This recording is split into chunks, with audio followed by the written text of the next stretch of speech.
एक गांव था, नाम था ढोलकपुर। बड़ा ही शांत और सुंदर गांव था। लोग हमेशा खुशी से झूमते थे क्योंकि उस गांव में रहता था महाराज रायस्टार, जो अपने गांव के लिए एक शेर था जो कभी अपने लोगों के साथ गलत होने नहीं देता था। लेकिन उस गांव में छुपा था एक डरावना राज, एक राज जो सबके दिल में था पर जुबान पे नहीं। गांव के बीच एक सूखा हुआ पेड़ था जिसे लोग कहते थे श्रापित पेड़। ना कोई उसके पास जाता, ना कोई उससे आंख मिलाता। हर पूर्णिमा के अगले दिन उस पेड़ के नीचे एक लाश मिलती थी।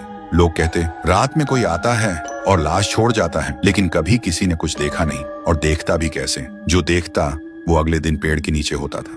एक दिन रायस्टार ने ठान लिया, बस अब और नहीं, इस राज का अंत मैं ही करूंगा, क्योंकि ढोलकपुर का नाम मिट्टी में मिल रहा था। फिर एक पूर्णिमा की रात रायस्टार चुपके से जाकर पेड़ के पास बैठ गया। रात के 2 बजे एक आवाज आई, ठुंग ठुंग ठुंग ठुंग ठुंग ठुंग ठुंग ठुंग ठुंग सहूर। और फिर वो पेड़ भूत में बदल गया। वो भूत कुछ अजीब सा था, एक भयानक शैतानी हंसी वाला चेहरा, आंखें बड़ी बड़ी। वो पेड़ चल के एक घर के गेट को जोर जोर से खटखटाने लगता है। तभी एक आदमी डर के मारे आवाज सुन के बाहर निकलता है। वो भूत अपने लकड़ी जैसे हाथ से एक ऐसा थप्पड़ मारता कि उसकी सांस वहीं थम जाती है और उसी जगह उस लाश को ले जाता है और वापस फिर से पेड़ बन जाता था। देखते ही रायस्टार का दिल कांप जाता है, पर वो कुछ बोलता नहीं।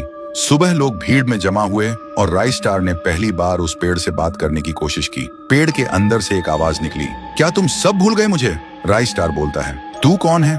पेड़ बोलता है, मैं हूँ ठुन ठुन ठुन साहुर। एक वक्त था जब मैं भी इस गांव का एक प्यारा सा बच्चा था, लेकिन 100 साल पहले मुझे इसी पेड़ से रस्सी बांधकर उल्टा लटका दिया गया, गांव वालों की आंखों के सामने, और मेरी मौत को तमाशा बना दिया गया, सिर्फ इसलिए क्योंकि मैंने एक राज देख लिया था जो लोग छुपाना चाहते थे।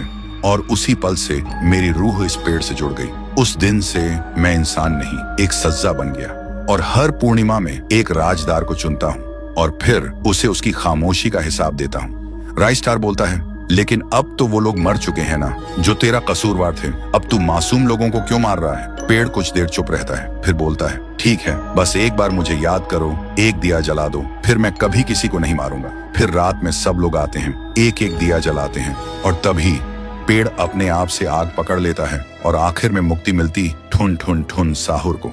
उस दिन के बाद गांव में कभी कोई लाश नहीं मिली। हर पूर्णिमा में लोग एक दिया जलाकर उसकी यादों को जिंदा रखते हैं, क्योंकि अगर भूल गए तो सपने में एक आवाज सुनाई देती थी, ठुंग ठुंग ठुंग ठुंग ठुंग ठुंग ठुंग ठुंग ठुंग सहूर।